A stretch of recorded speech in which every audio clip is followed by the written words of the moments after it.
তুমি কি ভাবছো আমি কষ্ট পাচ্ছি?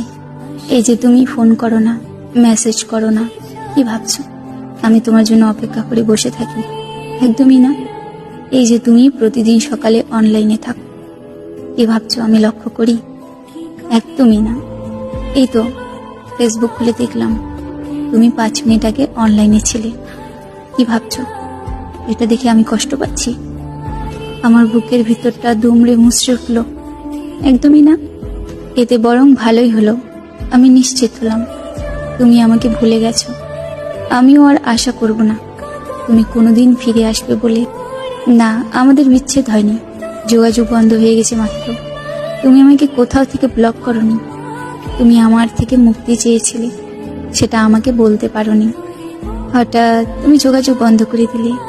আমি বুঝলাম যে যাওয়ার সে চলেই যাবে।